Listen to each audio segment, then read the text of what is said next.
handle it better. I think I got after the second dose. I wasn't really drinking enough water, and then they're like, "Oh, okay, you got really like drink a lot more and feel sharp." At this time, I still got a little bit fever, like I took some Panadol and stuff. They just went away. But yeah. Yeah, I had a surgery on the first one, 6 months behind, but it was just like, and by then I mean, it was like 8 joints, like for, yeah, like a day and a half, and then I was like, I just went, yeah, whereas like, yeah, every time I'm like, am I just dehydrated, or is this, I know, it's hard not to do the thing every little thing. I'm like, I'm tired. No, I'm just tired. No, I got tired of myself. Yeah. You say not to do the word all. yeah, I'm yet to jump on that train. I cannot. I know. I know. Yeah, I'm mental. We usually do it. I don't think you presents at the moment. What's that? I think you presents at the It really decides if I'm going to have a good day or not. The bones there and over. The new trend. Honestly.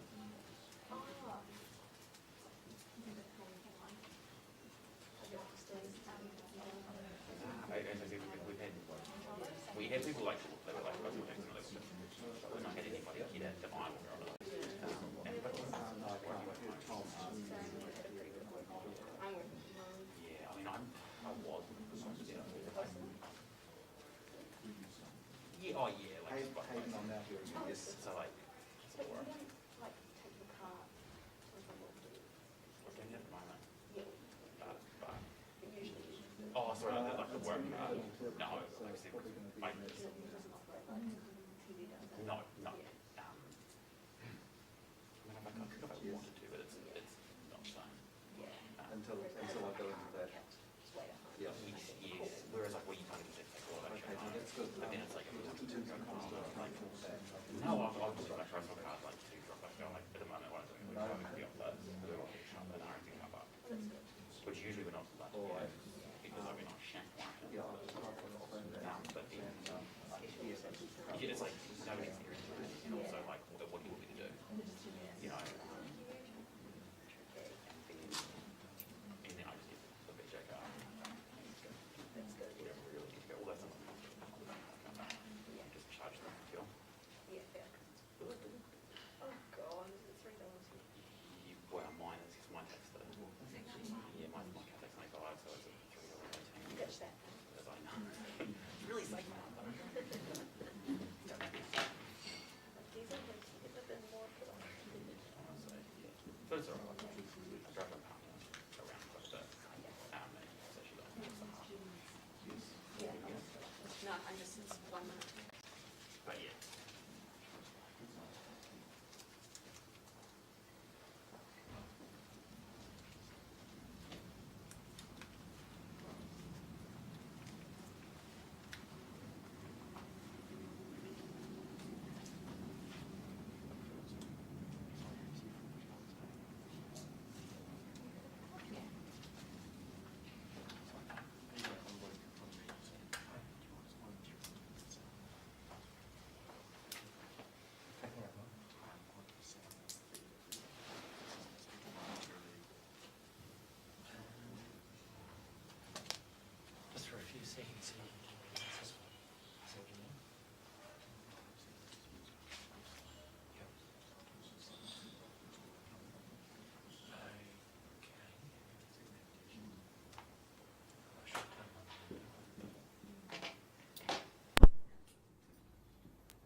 Kia ora koutou katoa. Welcome once again to Manatu Hauora for an update on our response to the Omicron outbreak. Thanks again for coming.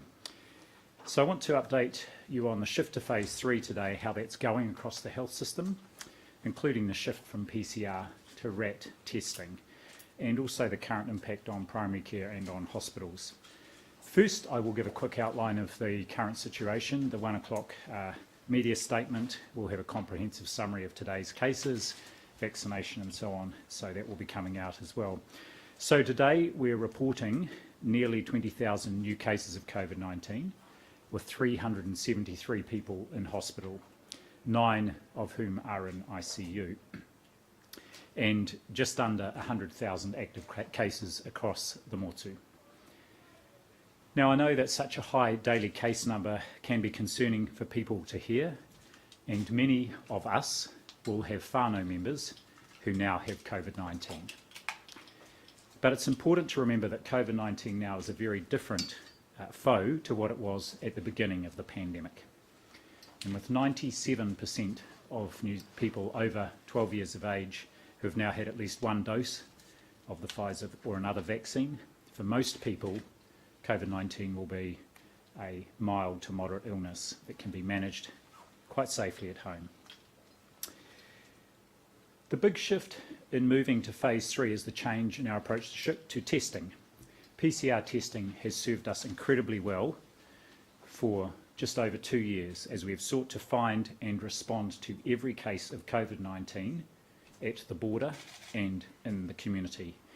And that included it playing a major role in the control of our Delta outbreak that started last August and that we had very nearly got right in control of before Omicron appeared. But with thousands of new cases each day and nearly 20,000 today, we did reach the point last week where wide use of rapid antigen testing became both useful and appropriate. It also became clear that PCR testing capacity was not keeping up with demand. So pooling of PCR tests where samples can be combined and all tested at once has been used throughout the pandemic to help improve the capacity for PCR testing we have. Typically, samples are pooled with about 3 to 5 samples during the early stages of an outbreak to increase the processing throughput. For example, during the August 2021 peak of the Delta outbreak, some labs increased pooling to 8 to 10 samples per run. And we continued to use pooling in the early part of this outbreak. However, it becomes less feasible to pool when test positivity rates rise, due to the likelihood that there will be at least one, if not more, positive tests in each group of pooled samples.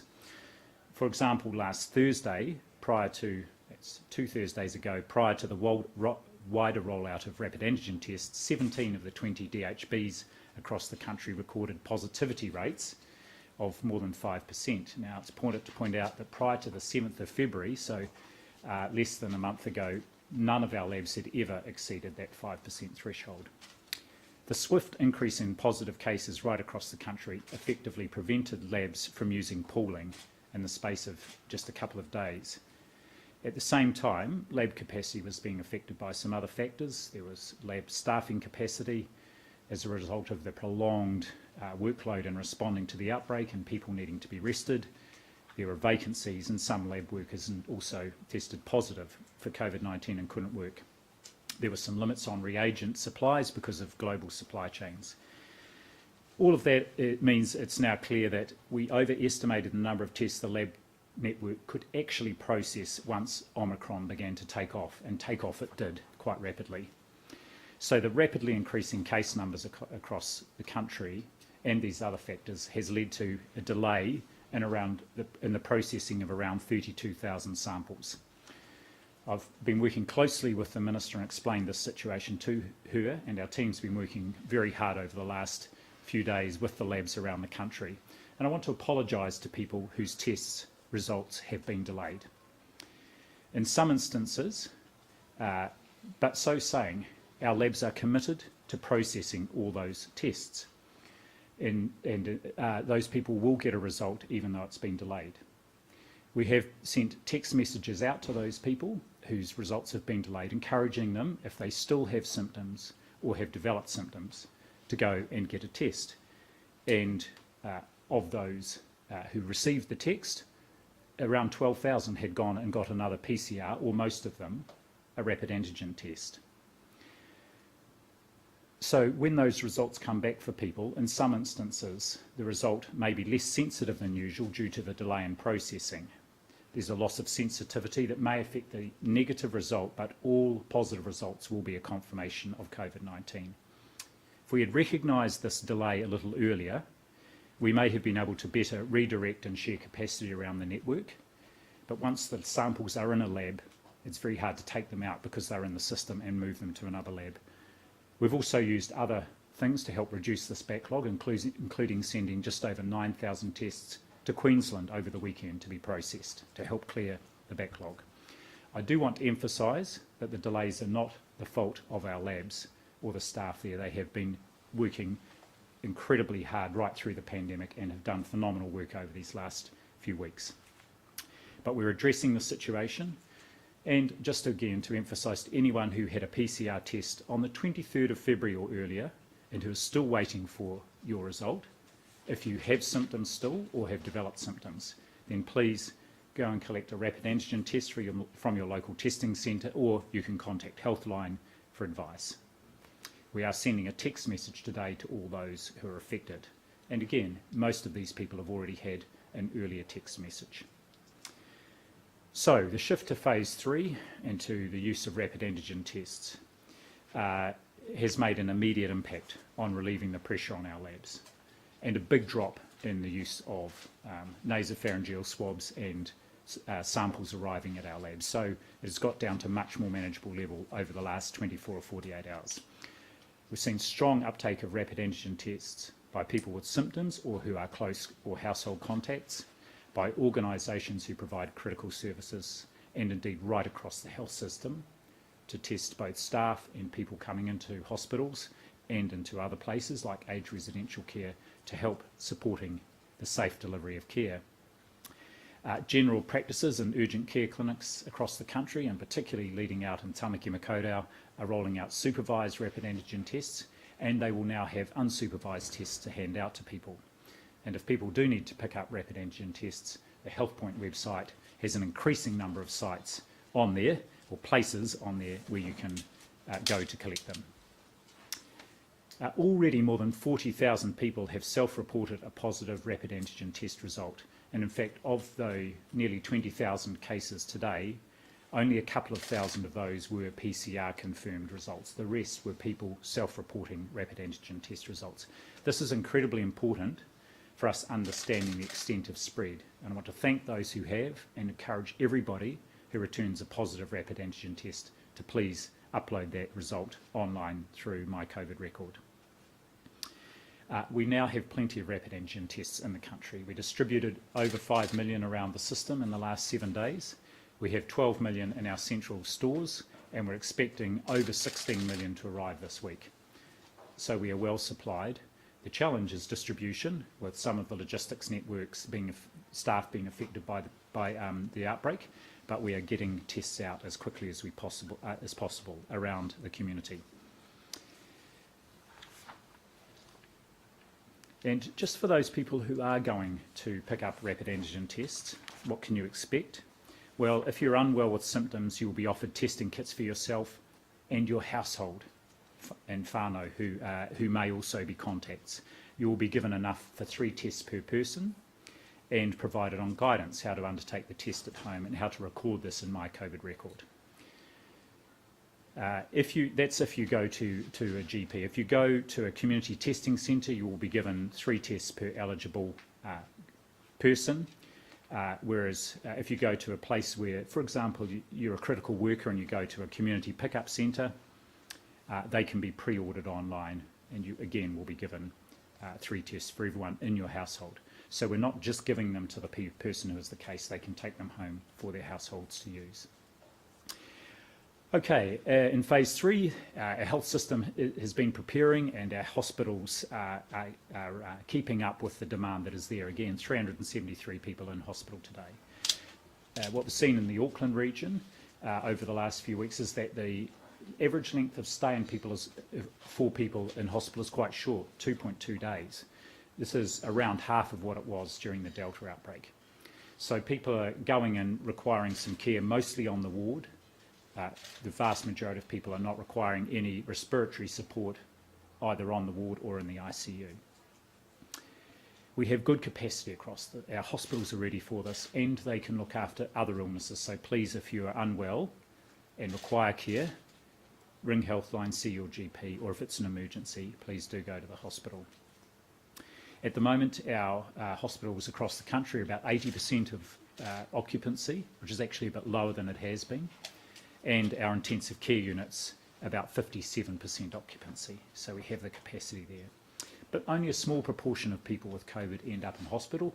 Most look after themselves and their family at home, and there are many others who are getting care from their GP or another community provider, and sometimes social supports as well. It's been great to see good uptake of self-service tools. Around 54% of people notified by text that they are a case in the last week have then followed up with a case investigation form online, and that helps us to target support to those who are at high risk. And at the moment we've got about 90,000 people we managed through our nationwide clinical database, which is called the COVID Clinical Care Module, and that just makes sure that people are getting the care they need. Finally, well, New Zealand, like just about every other country in the world, has not escaped Omicron to date, but where we can be an exception is how well we minimise the spread and the impact of the virus and protect people as much as possible from it. What has helped us so far to do so well with this pandemic is doing the basics well, so please continue to do so. Wear a mask to protect others and yourself. Physically distance, practice good hand hygiene, and most importantly, stay home, don't go out if you're unwell. And please be particularly considerate of those who may be the most vulnerable to the virus, older people, people with disabilities, or with pre-existing conditions. There's no doubt the next few weeks are going to be tough. The health system can't do it alone, so thanks in advance to all New Zealanders for continuing to support our efforts to live with the virus on our terms. I'm now open for questions. Dr Bloomfield, in terms of people currently in hospital, what's the breakdown between those who have Omicron and Delta? So we don't know exactly of those in hospital, and with that short stay in hospital of around 2.2 days, it takes a wee while. There's a bit of a lag in us doing the whole genome sequencing on the PCR tests of those hospitalised. I don't have the exact breakdown, but in fact we've just got some up-to-date data on that, so I might circulate that afterwards. Do you think it's useful to have that knowledge available to the public, given the differences, significant differences? Yes, it does, and that's why we're systematically wanting to make sure the samples for our people hospitalised get to ESR and go through the whole genome sequencing. It's not urgent in terms of the clinical management of those people, but it is helpful for us to know just what the proportion of people who've got Delta or Omicron is. And based on the information you have been receiving so far, what kind of symptoms are people who are not boosted having if they are sick, particularly with Omicron? I mean, do you know that yet? Well, what I would say is whether or not people are boosted, I think the symptoms are similar, and we're seeing the most common symptoms are cough, sore and scratchy throat, runny nose, and not feeling that great actually, that sort of flu-y feeling, the whole body aches.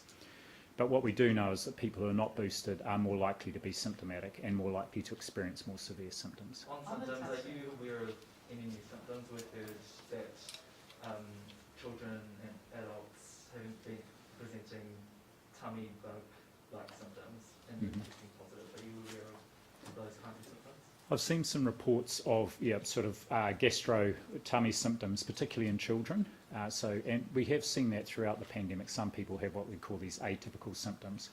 So the symptom pattern has shifted. Early on, the thing that was really indicative of COVID-19 was this loss of sense of smell and taste. That doesn't seem to be a thing with Omicron. So it's more those upper respiratory tract symptoms. And that can include, I think, some people are reporting earache as well, quite a lot of earache, which is typical of an upper respiratory tract infection. On the testing issue, newsroom's been asking for a week now about the when did the Ministry of Health learn that this was a problem, that this backlog was growing? And, you know, how did you so badly overestimate your capacity there?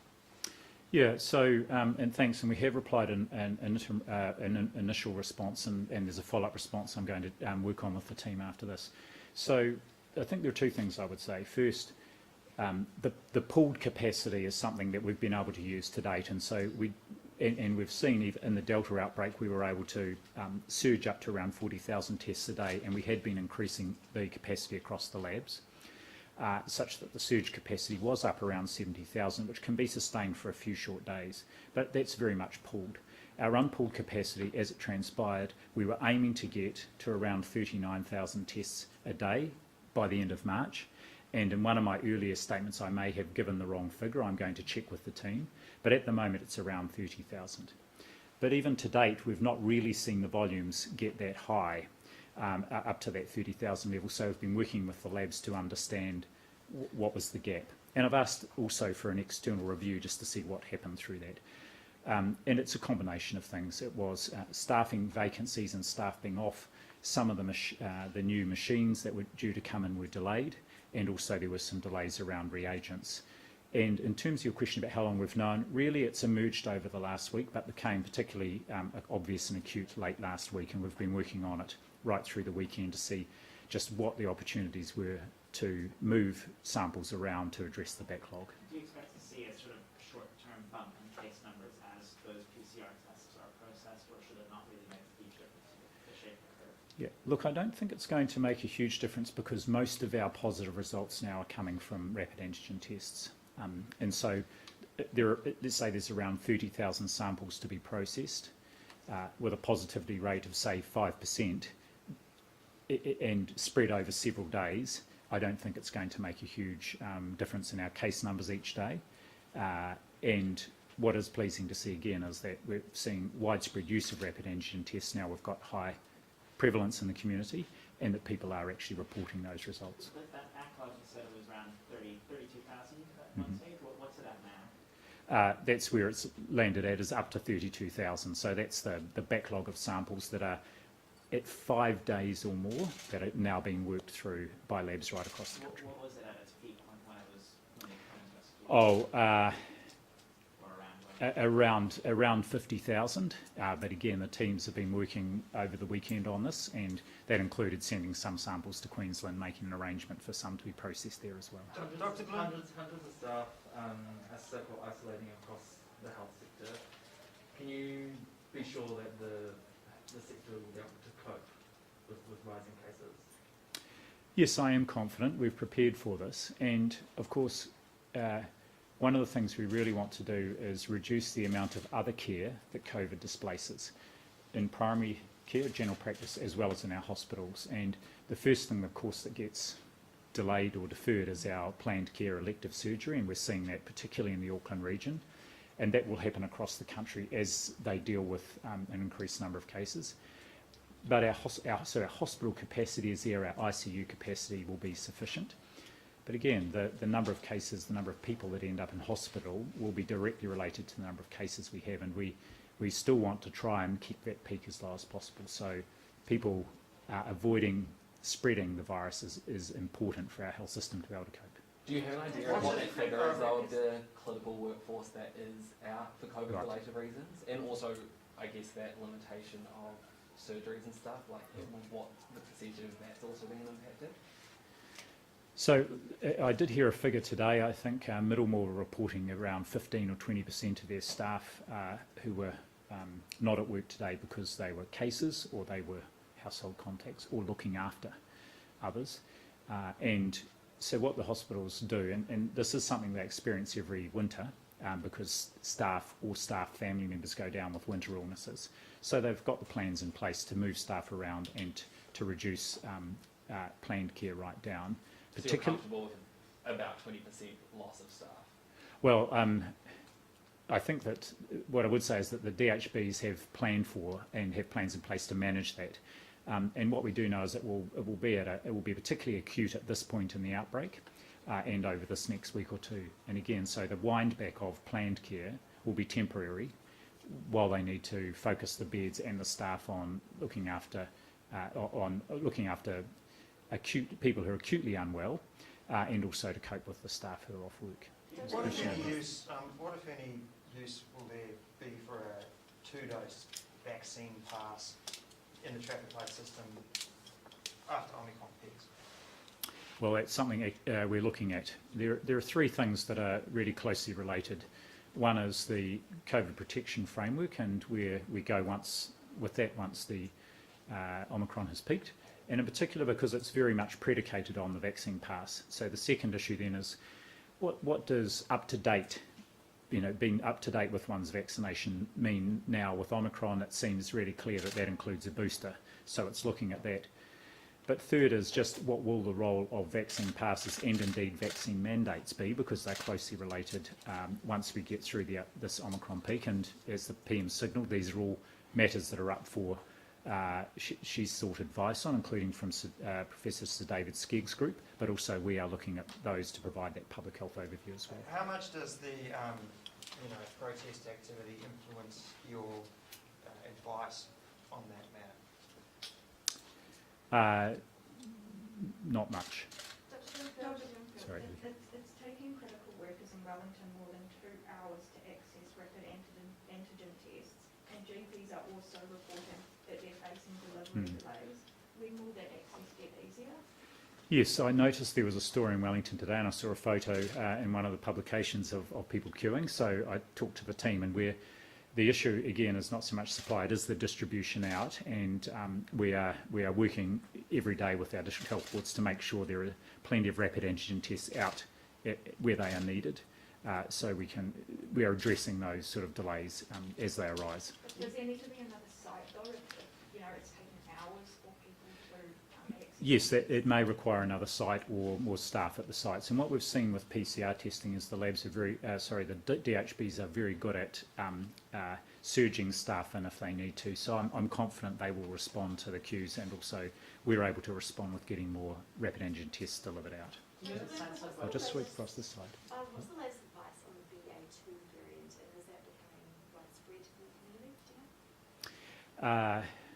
So I'll start with your second question. Is it widespread? We know that right from the start of our Omicron outbreak, we had both of those subvariants here, a BA1 and a BA2 sort of line of transmission. So I would expect we don't have any recent whole genome sequencing, but I would expect we have possibly a reasonably even distribution out there.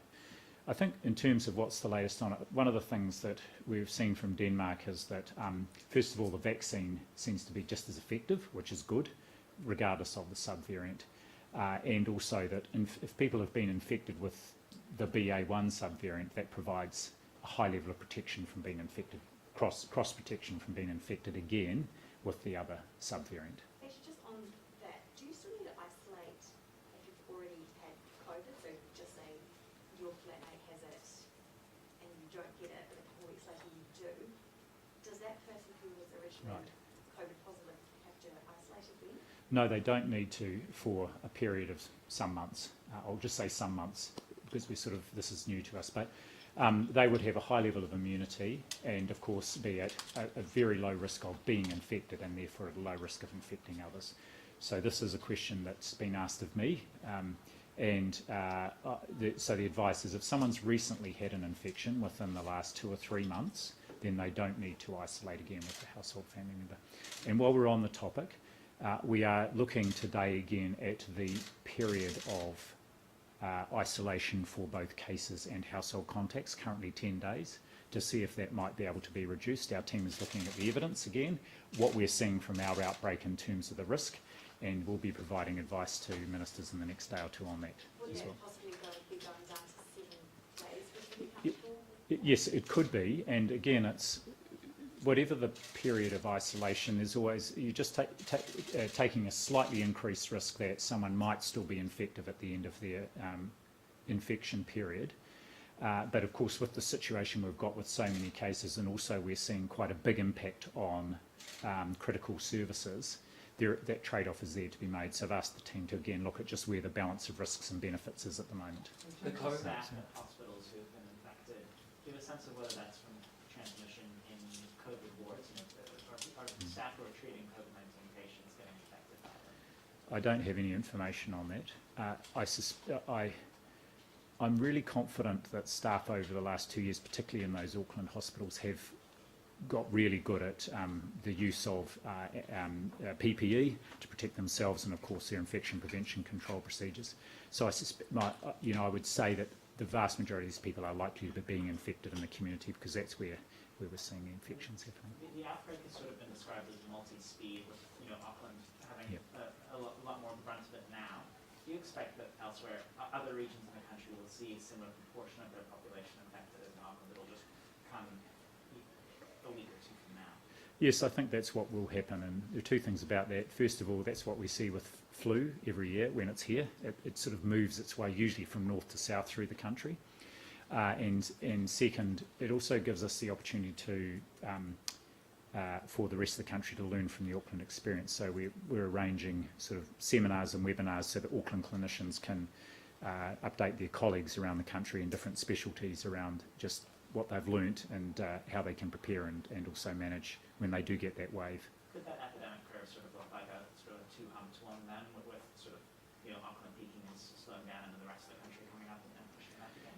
It's possible. Let's see. And I mean, one of the things that is interesting looking at overseas places like, places in different states in Australia and even Denmark and the UK, they come down and then remain at a sort of what is almost a baseline level of infection. So it'll be very interesting to see where we settle there. But we're planning to expect a baseline level of infection and plan for that going into winter, because that will maybe be compounded by flu and others, things that are coming across the border. The COVID-19 website, the How to Get a RAT section, had said that RAT home testing kits would have been available from the 1st of March, but yesterday that was updated to say early March instead.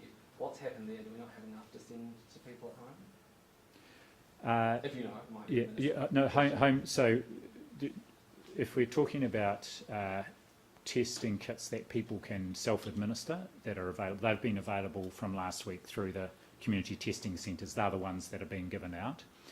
General practices up until the last couple of days had basically had the supervised rapid antigen tests. So sorry, this is the home test you can order. So that you can purchase? So the site said, yesterday it said from the 1st of March you'll be able to order RAT kits for home testing, but it now says from early March. Right.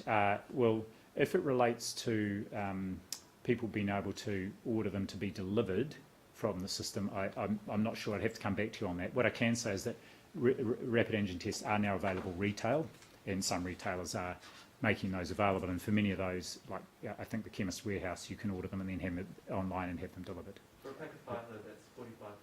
Would there be at any point those packs to at least be subsidised for people that simply can't afford a 5-pack for $45? Yeah. So anyone who needs rapid antigen tests, as I've said, there are many millions in the country in our supply.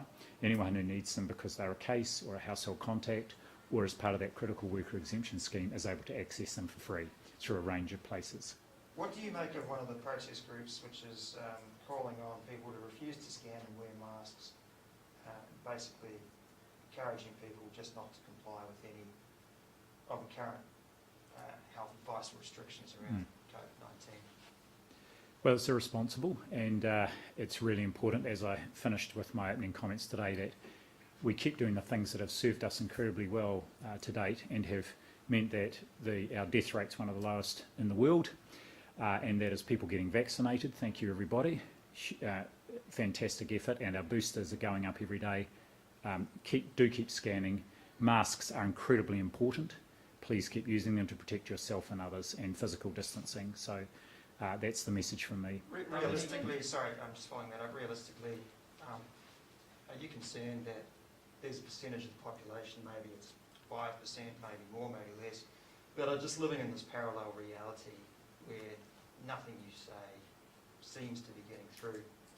The alternative ideas of the world are so deeply embedded. I mean, how much does that worry you? Does it worry you? Doesn't worry me, because I'm hugely encouraged that 97% of New Zealanders who have actually had at least one dose of the vaccine are aware of what it takes to protect them and others, and are taking that opportunity. So it's an incredibly small minority.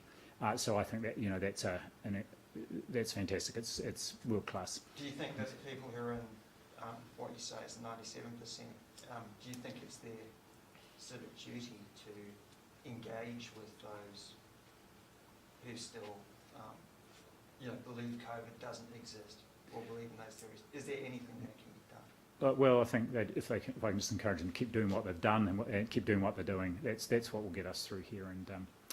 And again, appreciate the efforts they've taken. On Novavax, when will, I saw something saying that we will be able to, Kiwis will be able to get that in March? Indeed, yes. So announcement today that ministers have confirmed the decision to use Novavax. It's approved. Our teams are now setting up the operational requirements to be able to deliver that through our system, and we're expecting deliveries in the next couple of weeks. So anticipating from mid-March, Novavax will be available as a primary course. It's a 2-dose course, not yet as a booster, but that would be further down the track anyway. I know there are a number of people who have been waiting for the Novavax vaccine, so I'm very pleased we've reached this point and we're now able to make that available for those people who have been not willing to take one of the 2 vaccines that we already have available. Does the ministry know how many people roughly will take Novavax and hasn't taken Pfizer? Well, I understand over 200,000 people who haven't yet had any vaccine. So that's the potential pool. What we saw with AstraZeneca was that actually the uptake was quite low. I think less than 10,000 people have taken up AstraZeneca as an alternative to Pfizer. And let's just see with Novavax whether the many people who have said they have been waiting for it to actually come forward and have it. I encourage them to do so. It's a good vaccine. It's an effective vaccine, and it's a relatively safe vaccine. So once we have it available, please, if you haven't already had a vaccine, come and avail yourself of that opportunity. Is there any advice from the government about, is the ministry preferring people to get Pfizer rather than Novavax? Well, we've taken a decision, and ministers confirmed that. Ministers have taken a decision based on our advice that we will continue to have a Pfizer-based, so an mRNA-based vaccine program. There is good evidence that it is an incredibly effective vaccine, including against Omicron with a booster. Its safety profile is excellent, and it has served us well, and our advisors and ministers have agreed to continue to have a largely Pfizer-based program. We're not planning a switch to a Novavax or a program based on another vaccine. I just want to come over this side again, down the back. We saw yesterday almost 650 cases reported in Victoria University halls. How high risk are halls assessments, and what advice has been given to universities regarding this? Yes, well, I can speak from personal experience that university halls of residence are high risk at the moment. So we have a nationwide super spreader event that is the start of the university year. So we're seeing this right across the Motu. And it's very clear that universities have done very good planning for this and have got in place the supports that students need to be able to safely isolate and to protect students that might not yet be infected from getting infected. So I'm very encouraged by, and indeed right across the education sector, from early childhood education right through, I think they've done a great job of planning for what we're now seeing. How many cases have come out of Parliament's occupation today, and would you urge Wellingtonians to stay away from the protests where they can, as there are active cases among the protesters? Yes, I think we were reporting at the end of yesterday the total of 17 cases. There are undoubtedly more because there will be people who haven't been tested there. Yes, I would encourage, as the police have been, for safety reasons, people not to Wellingtonians to stay away from the protest. And another reason to do so is to protect themselves from potentially being infected with COVID. Travellers from this week are going to be saying, the majority of travellers are going to be saying goodbye to MIQ. Can you tell me from Thursday what we are going to see MIQ hotels used for? That's with my colleagues in MB, and they're in the process of providing advice to ministers on what will happen to MIQs from here. What I would say is we will still have some residual MIQ capacity because not everybody coming across the border will be eligible for to go straight into the community. So there will be unvaccinated people, there will be non-New Zealanders and others who will be coming across the border. But that's an active discussion. I expect the government will be thinking about that over the next week. And what about the people who need it to isolate? That's Yes. also... Yes, we're still retaining some capacity to support people from the community who may not be able to isolate safely at home. Yes, that will still be available for that. Hospitalisations. What's the rate of hospitalisation for people who, is it, you know, they're COVID hospitalisations, Yes. but they actually presented with something else first? Yes, okay. So two things I'd say there is our hospitalisation rates very, very low for in this current outbreak. So we've got around 100,000 active cases, 373 people in hospital. So if you use the approach of the number of hospitalisations over the number of active cases, it's well under 1%. But our team is looking at to see how other countries have calculated their hospitalisation rate, so we can compare particularly with Australia. In terms of whether people are there because of COVID or just happen to incidentally have COVID, it's hard for us to estimate that. But the one estimate we do have from Middlemore from last week was it was about 75, between 70 and 80% of people had presented with symptoms, and they were there being treated because of their COVID symptoms. The others were there for other reasons and happened to incidentally have COVID infection, and that's consistent with what we saw in overseas countries that have had an Omicron outbreak. Are we going to have to see clinical staff shift around the country to support possible gaps in different DHBs? You know, like, are people going to have to go to Auckland to support them? Possibly, but unlikely, because I think we will see all DHBs will have challenges. You know, as we can see, there are quite large and increasing numbers of cases in all DHB regions, and so there will be less ability for them to move staff around between DHBs. And also, DHBs are thinking about what they need to do to support community providers, particularly aged residential care in their own region, so that will be the priority for them. In terms of people who present to hospital with non-COVID symptoms, like a broken leg or something, and test positive, that's 15 to 20%, he said. Do they show up in that 373 figure, or would they be excluded from that? At the moment, they're all included in that figure. And we have looked at and are trying to find ways whereby we could find that out and work out what that is in real time, but it's actually very difficult. But we're just aiming to try and get a weekly estimate of what that proportion is. Are there any final questions? I've just got one at the front here. Do you know how many police have caught COVID from the Wellington protest? And is there any thought of supplying rats to the protesters, because one of the major difficulties has been that many reject testing, so it's hard to understand how the spread is going? I can't give you an answer to that first question about the number of police, and police would have to answer that. The local public health unit, regional public health, is responsible for that outbreak there. I'm sure that they would make rapid antigen tests available for people if they wanted to be tested, but there are also places nearby that they can collect rapid antigen tests if they need to. A Final parent question? asks about loading up children's positive test results from rapid test. They say, why is it that you can't do it over the internet and you're going through to a jam-packed helpline? How concerned are you that you might be missing thousands of cases, or missing thousands of kids who are under 5 or not vaccinated and do not or cannot have a COVID log? Right. Okay. So can I look into that particular issue? Because of course that would be of concern if these tests weren't be loaded up. As you say, there is that alternative for people to ring in and register the result through Healthline. Of course, there's high demand there at the moment, so there may be a bit of a wait. But I'll come back and we'll check with the team and come back on what plans are in place to help facilitate parents uploading results for children. Technically, it may be a challenge, but I'm sure the team will be thinking it through. Somewhat similar to that then, how much larger do you think infection is in the community rather than confirmed cases? I guess, you know, we have the protests, we've got events where we know people aren't getting tested. How much do you think we actually have in the community? I don't have an estimate beyond the case numbers we've got. What I would say is I think we're getting a good picture of the overall burden of cases and the spread across the country.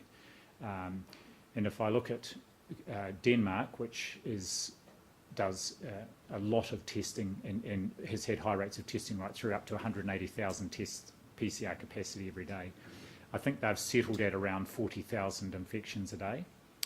That's having got a peak and come off the other side. So I think we're detecting a very good proportion of our infections in the community, but we will be supplementing that with some modelling as well and our wastewater results. And I'll just need to, we'll find out an update this week on when we're likely to be able to find our sort of estimate of what proportion of cases we think we're getting through our testing. So you're comfortable really that it's not like, you know, there's double that are getting missed or something? Well, it could be. I mean, we could only be finding a third or a half of these cases. We simply don't know. But I think if you look at the rapid rise and the fact that we are capturing, you know, 20,000 cases in a day here in New Zealand, and we've got 100,000 people we know are active cases, and from probably your own understanding of what's happening in the communities that you are part of, I think we're getting a pretty good picture of what the burden of infection is out there. Just two more questions, one down the back. Yeah, just based on your answer to my last question, you said you're aware of the risk of falls based on personal experience. What do you mean by that? Oh, well, I've got a family member who's in a hall of residence so the picture is the same right around the country in all the university halls of residence. And I guess the point I was wanting to make is it's really clear to me that that the halls had made good preparations for and are dealing with the situation really well. I have a question about the testing. The 32,000, is that all over, who are these people? Is that all over the country that they haven't received the results? And how sure are you that it won't happen again? Yeah, it's largely Auckland based, with also some in the Bay of Plenty. So the particular issue, the issue where the backlog happened quite quickly and was quite extensive, was in Auckland. But those Auckland samples are being shifted around the country and being analysed around the country. So it's mostly been an Auckland issue. And so saying Auckland was where we rolled out the rapid antigen test actually starting over a week ago, even before the shift to phase 3. We're very confident it won't happen again because of our rapid antigen test supply, and that being the main form of testing. And also we do continue to build our lab capacity. So it was due to the delay in the rapid antigen testing? No, it wasn't so much that. It was just it was more that we were, I would say we were a day or two late in recognising how quickly things were going up. And then, and the point is, once the samples are in the lab, it's hard to take them out and redistribute them. So we still had capacity across the network, but we didn't have the opportunity to redistribute them. And probably if we had started to do that a day or two earlier, then we may still have had a backlog, but perhaps not such a big one. But as I say, the labs are now processing that backlog. People are being messaged, and many of them taken the opportunity to go and be retested, the majority with a rapid antigen test. Would a prevalence survey be useful in establishing that rate that you were talking about of how many more infections there are for each case? Yes, and I think there will be a point quite soon where we will want to do a prevalence survey. My view is that would be most helpful after we're coming off the outbreak. I think we can combine the number of cases with what we're seeing in the hospital and healthcare system impact as well. But I think a prevalence survey will tell us, give us a good indication of what proportion of the population we're infected, and retrospectively will give us an idea of the number of cases we might have had and the level of residual protection we've got in the population. Thanks very much for coming up. Appreciate your time.